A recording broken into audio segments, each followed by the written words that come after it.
Hello, and welcome to Regrets I've Had a Few. I'm Paul Hunter, Artistic Director of Told by an Idiot, and this is a podcast where I talk to friends and colleagues delving into what made them the person they are today. Hello, and welcome. My guest this month is an eminent British neuroscientist who I first met a few years ago now when Told by an Idiot were conducting an experiment called the Falling Down Project, Why We Still Laugh When People Hurt Themselves. And we wanted some scientific input into this little experiment. And this person brilliantly joined us and was so fantastically insightful about why we laugh, how we laugh, when we laugh, that we grabbed her and nabbed her as a regular idiot. It's the wonderful Sophie Scott. Sophie, welcome. Oh, lovely to see you, Paul, and thank you for this. Thank you. No, I have to ask, I hope I've got this correct. Amongst the many things you do, am I right in saying that you are the director of UCL's Institute of Cognitive Neuroscience? I am the director of this institute, which is a very interdisciplinary institute.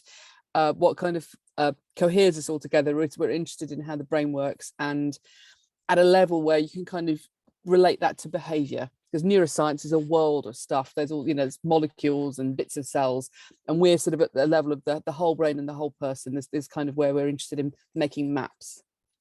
That is brilliant, because that was my first question, and you've answered it perfectly. Thank you for mostly for me, because I've probably asked it before, and it's good for me to get that back in my brain. But we've had lots of chats in lots of lovely places, like regular visits to the zoo. And one thing we often return to is obviously the subject of laughter, because it's close to your heart and it's close to mine. And we'll touch on it quite a bit, I imagine, amongst other things. But I wonder if I could take you right back to, I think, Blackburn. Is that right, where you were born? Yes, I'm from Blackburn. Yeah. Do you, when you think of Blackburn and that part of the north of England, do you kind of feel there's a very particular sense of humour that connects to that place? I mean, I probably everybody thinks this about where they come from, but there is a particular style of sort of quite modern Lancastrian humour that seems to completely sit with a Lancashire accent.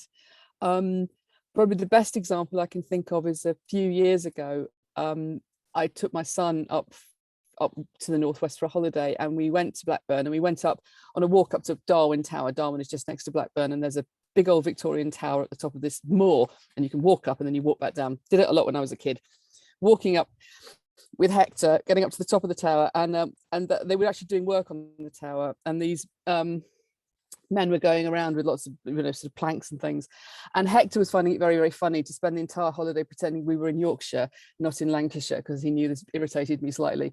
And he looked at all this work and he went, "Oh, when will Yorkshire ever be finished?" And one of the guys with all these planks just went, "Happen we'll finish perfecting Lancashire first and we'll move on to Yorkshire later." And I thought, perfecting works, yes, so beautifully in that accent. Exactly.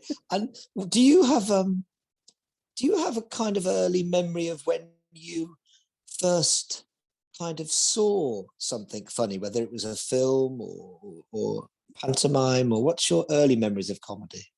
Probably, if I'm honest, it would be my father coming and getting me and making me watch Laurel and Hardy films with him, because they used to still be on television quite a lot then, like in the mornings on a Saturday and things. And he really loved Laurel and Hardy, and he didn't want to watch it on his own. He wanted to share it, and I can recognize that now as a parent. It's something I do as well. So it would probably be something like that. There were also quite big my father was a big comedy fan, so he used to quite often go off to Blackpool to see big acts, and I never ever got to see any of them. I remember him going to see Morecambe and Wise, and I was beside myself with anger. I was like, so cross I wasn't allowed to go. But in Blackburn there would be a big charity gig every year, and there would be someone like Ken Dodd would come and do that, and I was going to those from quite a young age as well. So it was a sort of a thing. Comedy was a thing. It sort of, that was possibly because my father was such a big comedy fan, but it seemed to be, it was a notable part of the culture. I can so relate to that. I think we often, those memories or shared things with a parent stay with you, don't they? And then, as you say, if you get the chance, it's brilliant. I remember taking my son Dexter to watch Laurel and Hardy at the cinema when he was about 7, and the thing that he was particularly fascinated by, we will touch on this later as well, but he was fascinated, I think, by the comedy of violence in the films, because it's quite violent, and he couldn't quite believe it that Stan and Ollie and this woman were booting each other at the backside. He thought it was hysterical, and you forget in a way how violent those movies are. You do. I did something similar when Hector was quite small, and I started showing him that we got a big box set of. My partner bought me a big box set of all the DVDs for Laurel and Hardy, so we were watching it at home. And they do keep that. That wasn't CGI. That was 2 men and a donkey running down some stairs and falling off the stairs. That was happening. That was real. No, so your dad was obviously a comedy buff, which is brilliant. What about a first glimpse into the world of science? Is that in your background or your family or anything? Not at all. So most of the people in my family, like immediate family, were involved in the carpet trade one way or the other, both my mum's and my dad's side. And beyond that, my grandfather my dad's dad was a singer, and my great grandfather worked in carpets. It was back to carpets. So wherever you look, kind of little exceptions to someone doing something else. He's a wild singer, but then it was pretty much all carpets. So nothing whatsoever. And I think it sounds very cheesy, but I can remember watching the Royal Institution Christmas lectures in 1977. I would have been about 11, and I would have been 11, and Carl Sagan did them, and he was just so good. It was fantastic. It was all about just the planets, which sounds like just the planets, like, oh, that's not big science, but he absolutely brought it alive. And he had data coming in from, there was probes that had been sort of set off earlier that year, and he was showing us data that was coming back from these probes, and it was just spectacular. That absolutely got me. Like I wanted to do that. I wanted to be in science, and of course I ended up in a completely different part of science. In fact, one of the rare times I really made a physics teacher laugh was when I said to my physics teacher I was thinking of studying astrophysics at university, and she just sort of spat in my face. So abrupt and enormous was her laughter. I was not a gifted physicist, but it was something about that. He told you a lot about the planets, but he also he really brought alive what science can let you do. How you can, science is a way of finding out about the world. He had a very natural way of communicating that, and a real skill in communicating that. And I think that's what I was getting as much that as the message as I was anything about the planets. In fact, I'm I'm very, very bad at planetary science. I can't even remember the names of all the planets and where they are. I clearly picked up none of that from him. That's again, something that can have a big effect, performatively speaking, in a sense, that sense of performing something, which he was in a way, I suppose, in that lecture, is as much about the charisma or the way he's communicating something, isn't it? I'm very intrigued by that sometimes. It's definitely, as well as the material, it's how someone delivers it. Definitely.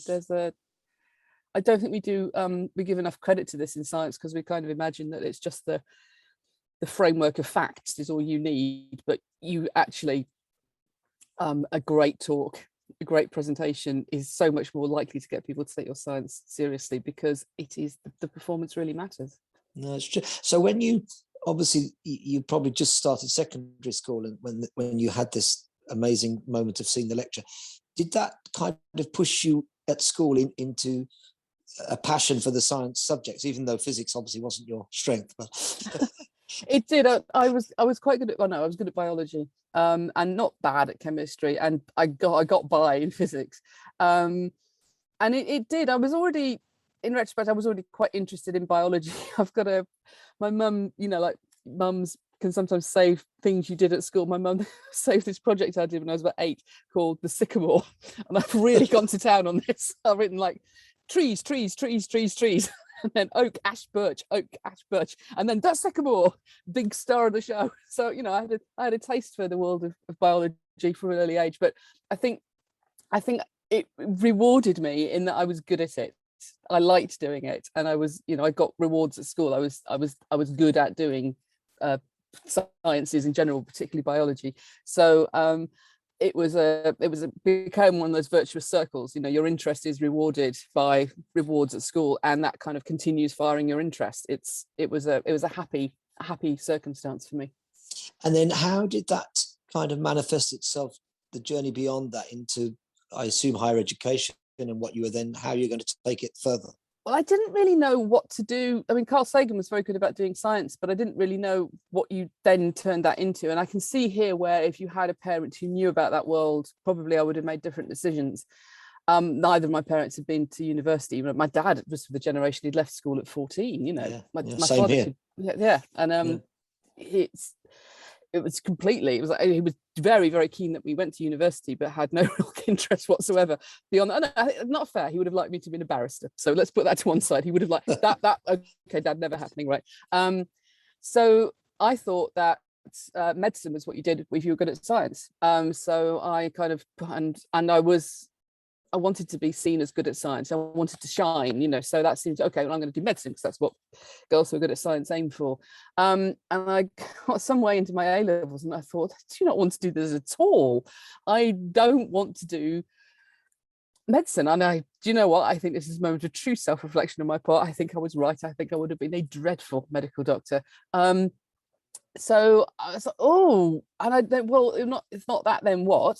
And I was a bit kind of at sea, and I applied for and got onto a biology course at Goldsmiths because I was still reasonably good at biology. I thought, well, let's try that. And on this biology course, we'd had a course on animal behavior, which I'd never ever studied before. And I remember just thinking, this is amazing. You know, if you can learn all this about behavior of geese around their eggs, what could this tell it? What does this mean for humans? You know, what could you know about humans?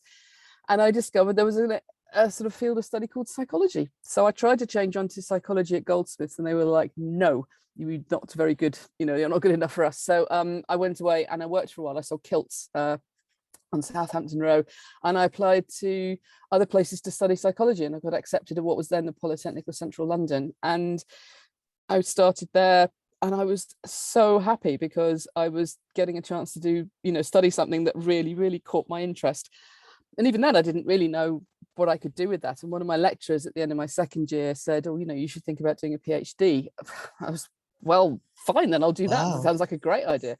So I started applying for PhD places, and genuine serendipity, got accepted onto one immediately at UCL. So I went straight from my first degree onto my PhD, which I think just doesn't happen now. That route doesn't really exist. You have to go and do further work, do masters and things like that. How interesting. And I have to pick up, it was something I was going to ask shortly, but you've drawn my attention to it when you talked about the study of animal behavior. And as I said, I think of many happy days that our family spent together at the zoo, and I think I've learned quite a lot from animals from you, actually, wandering around the zoo.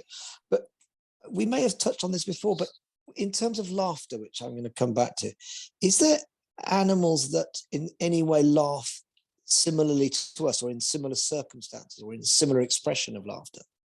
Yes and no.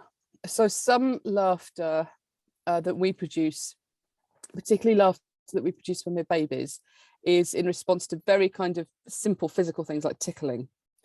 And there are some caveats to that, which I'll come back to, but actually that's exactly the same thing that first triggers laughter in other apes. So chimpanzees, gorillas, and orangutans, they first laugh when they're tickled by an adult they're close to.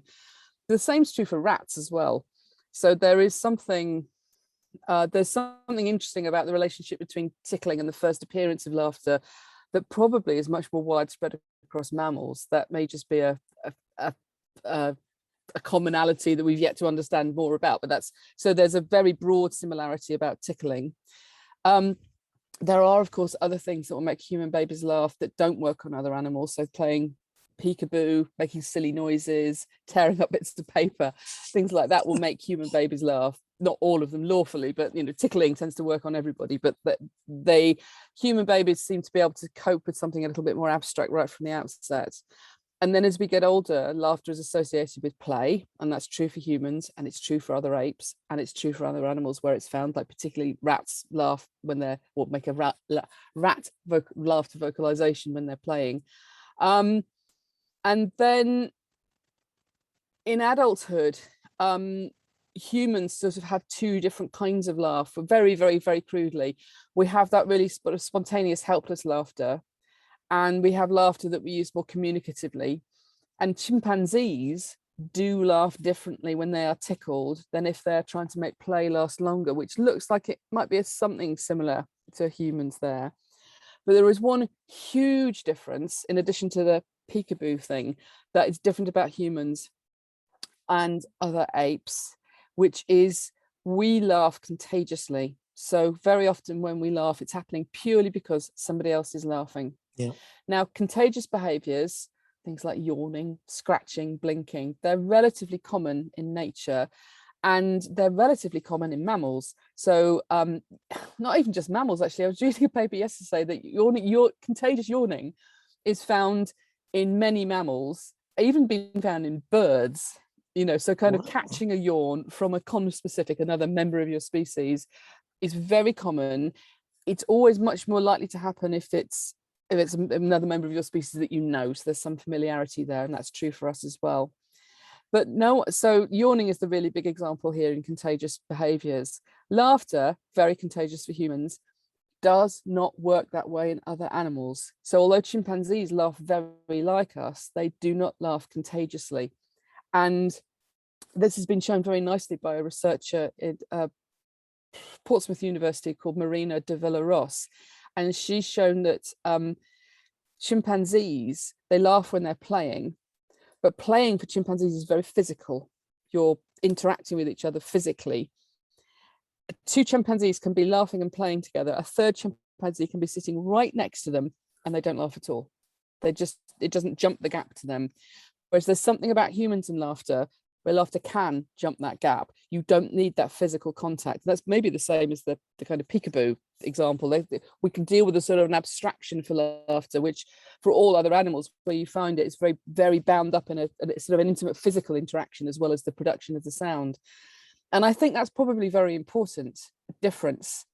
I suspect that one of the things that might be very different about humans is this ability to catch laughter. Maybe that's got a very important functional for the use of laughter. And the final thing that's different for human laughter is that human laughter can be driven by things even more abstract. So they can be driven by things that you've seen or heard that don't have to be someone laughing. So I'm talking about comedy. Yeah. And no one has found an example of another animal reacting to a thing in the world with laughter, unless that thing is actual physical play or tickling. So chimpanzees laugh a lot, but they don't laugh when something happens. That is really fascinating. It's incredible, isn't it? Because I sometimes think infectious laughter, i.e. when we pick up on, like you say, on someone else's, it has my memory of it. If I think about school days, it has the combination often of being brilliant and painful at the same time, or laughing as an actor on stage, corpsing when you're not supposed to. It's a terrible, terrible thing because you can't control yourself, and yet you're trying to control yourself. Still, for me, one of the funniest examples of laughter is those two cricket commentators who can't stop. And we hear that so many people choose that clip on Desert Island Discs or something because it's completely infectious, isn't it? It really is. And I think one of the things that's infectious about it is that it's very authentic laughter. Yes. Yeah, I agree. They're really laughing. Yeah.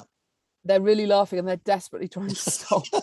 And that makes it very truthful. Yes. And I think also if they really hated each other, they wouldn't have been laughing like that. So you're picking up something about, we don't laugh like that randomly. No. You laugh with particular people in particular circumstances. So although apparently it was the first time Jonathan Agnew had actually done that report. Oh, really? He was being brought in. There's a good BBC Sounds documentary about it. I'll send you the link. Yes, please. I'd like to listen to that. Yeah.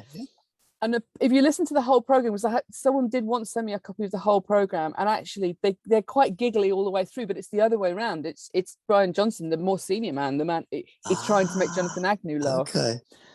And when the famous clip is, of course, when Jonathan Agnew makes a joke that then makes him laugh, and then completely sets off Brian Johnson, and then they just bounce the laughter back and forth at each other. It's why he keeps saying, "Oh, do stop it, Agus, stop it," because if you stop, I'll be able to stop. And they are desperately trying to stop. No, that's fair. And often I think, as a performer, I often think there are laughs that audiences do that sometimes I question the authenticity of. So by that I mean, you might be at a Shakespeare play and there's a kind of knowing laugh that says, I recognize what this reference is, and I often think in that case, I don't think you laugh like that in the pub with your mates. If someone said, you'd have a different way of laughing. So I suppose it's like anything. When it's authentic, it really comes from somewhere, I suppose. Yes, I think that's it. And the kind of world of communicative laughter, it covers all sorts of things. People might be laughing to show, well, I understand that this is supposed to be funny. You probably wouldn't understand that at all. Or people might, people laugh to cover up emotional states. Yeah. People laugh to get other people to do things for them. So my brother used to work in journalism, trade journalism, and he had a colleague who was always getting stories who were much better than his. So he paid a lot of attention to her, and what she did was she laughed a huge amount, and people would tell her all sorts of things. And in fact, this has been shown scientifically. People will, if you get them laughing, they will share more intimate information with you. They feel safer with you. That's interesting. Now, of course, we're kind of at that stage when you're at university, and I know you take your laughter very seriously, so seriously that you've actually done some stand-up, have you not? Yes, I have. How did that start? Well, it started because UCL, my university, it got a public engagement unit in the sort of late noughties, because one of the problems UCL has is we're a very big university. We're very important, we have a very international profile, but actually in London, we're kind of invisible. People have heard of the hospital, but if I say to my downstairs neighbours, "Oh, I work at the university," they'll think I mean, Imperial or King's College, or the fact that there's a university just down the road from us, but it won't necessarily be as visible to them. So they were trying to do this public engagement, and one of the things they were trying to do is raise the visibility of UCL in London. So they started doing these stand-up comedy nights as a way of sort of, kind of getting skills for the academics who were performing. So all the performers, with the exception of the MC and the headliner, would be academics and students. And when I first heard about this, I was like, that sounds awful. I'd just come back from maternity leave, and I thought, why would you put yourself through that? I've worked really hard to get here. I don't want to, piss it all away in a pub with strangers staring at me in horror and not laughing. And I was quite happy with that. And then I met a male colleague. This is not a story that reflects well on me. I met a male colleague about my seniority who was saying, "Oh, have you done these comedy nights?" And I was like, "No way." And they said, "I did it. It was brilliant. I went really well, and everyone thought I was great, and everyone laughed a lot." I'm exaggerating slightly. And I thought, "You bastards, you haven't even asked me. You've asked him, and he had a brilliant evening, And so I was like, "I'll totally do that." And then the next thing, I was locked in a pub toilet, just thinking, what have I done? What was I thinking? I was so scared. I thought I can just start my new life living in a toilet. That'll be how it is. And then when I did it, and they did get some laughs, and at the end, the MC comes on and goes, "Ladies and gentlemen, Sophie," and everybody's clapping. And I was like, "Oh, people can do this for as long as they want to. This is rather nice."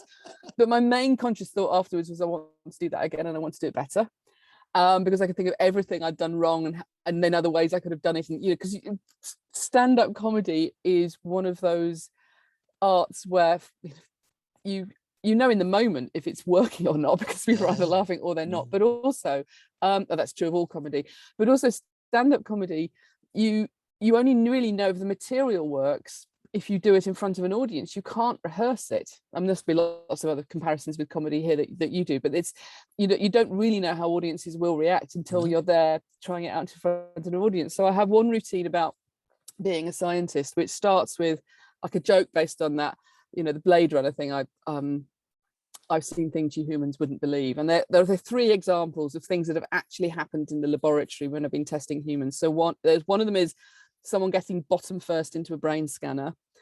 someone getting to the end of experiments, and then when she was being debriefed said, I've been conducting my own experiment, and someone who so hated being in the experiment they climbed out of a window and ran away, leaving behind their coat and their shopping. And I thought that was the funny order: start with the bottom of the brain scanner, then I've been conducting my own experiment, and then jumping out the window and running away. And just doing it in front of an audience has taught me that that's not the funny order. The funny order is to go climbing out of the window, bottom in brain scanner, and finish with I've been conducting my own experiment, which I thought was the least funny one. So isn't that touches on so many things close to my heart and experience, that as a performer you can create something and you only really know in front of an audience. I totally agree. Now obviously stand-up, it's one of those areas, but it is fascinating. Now this is a silly question to ask, I'm sure you don't, but there's no tinge of regret that you didn't pack up science for the world of variety and the music hall? No. Well, no, I don't think anybody's fooled, people know that I'm a professor from UCL. That's not this. I would not. Well, I mean, Harry Hill is a good example. Doctor turned comedian. I think the only thing, if it was a regret, I would say I wish I'd done it much earlier, and it would have been hard, and there wouldn't have been a route. If I had it easy because I had experience of standing up and giving talks, so academics are used to everybody shutting up and then making a noise, which is already stressful for most people. And also, I had this routine. There's these gigs were being organized at my workplace. They were looking for us to do it. So if you take yourself off to do comedy without either of those things, you have a lot more to learn. And also you don't have an automatic into a gig. People still do it, of course. But I do wish I'd tried it earlier, because I think I'd be better now if I'd started earlier. and also, I don't think I would have done anything else. I love being a scientist. I adore being a scientist, but it sort of gives you a set of skills that are very, very transferable and very useful for all sorts of other aspects of your, kind of working life. It is very useful to have comedy as a tool you can fall back on when things go wrong. Yeah. It's very useful to put yourself through something you are absolutely dreading, because you do sort of think, and my partner, is another scientist and has also done this, he said, I feel like I could do anything now. Yeah. And there is an element of that. In fact, whenever it's possible, I get my students and my postdocs to do this, because it's an immersive experience and engagement that you're not going to, that's going to skill you up as you do it. And there's nothing else quite like it for that. No, absolutely. I've only done it really once, and it's both terrifying and exhilarating at the same time. But obviously you're hugely in demand, to talk or be on TV or radio. Do you feel that's informed when you go into those more media type positions where you're having to talk, or not really? It's a good question. I think because, again, when I'm doing anything on the media, I'm doing it as a scientist. Yes, I'm not a talking head, So I think one of the things that it gave me was a sense of confidence in being able to think, well, this is what I know, and how can I best talk about this, make this accessible, because you have to do that for a stand-up comedy. So my stand-up comedy is always based around science. I don't tell jokes. I'm doing stuff around the, I'll take the science of disgust, say, and turn that into a comedy routine. Although I have to say that was a difficult one. I tend to overdo it with the disgust and upset the audience. And that kind of level of being able to talk about science in an accessible way, it definitely helps with that. That's a very transferable skill. And then that's very useful when you're talking on, I did something, they were looking for people to talk about communication and the Facebook crash of the day before on the radio yesterday. And I was quite comfortable to do that because I know the scientific background, but I'm also fairly confident I can express that in a way that's meaningful, but also not misrepresenting the science. Brilliant. Sophie, just before we finish, I'm going to ask you 8 questions to which I would like you to answer the first thing in response to these questions. Here we go. Morecambe or Wise or Tommy Cooper? Morecambe and Wise. Sorry, Tommy. Penguin or Meerkat? Meerkat. Dracula or Frankenstein? Dracula. Blackpool or Margate? Blackpool. Boxing Day or Halloween? Halloween. Blue or green? Blue. Punchline or Shaggy Dog Story? Oh, I do love a Shaggy Dog Story. I can't lie. Very good. Nobel Prize or Oscar? Well, this, I have to say, probably Nobel Prize. So I'm much further from the Oscar. I'm close to neither. But Sophie, it's been an absolute pleasure. Thank you so much for joining us. I'll see you very soon. see you soon. Thank you. Thank you. Cheers. Bye-bye.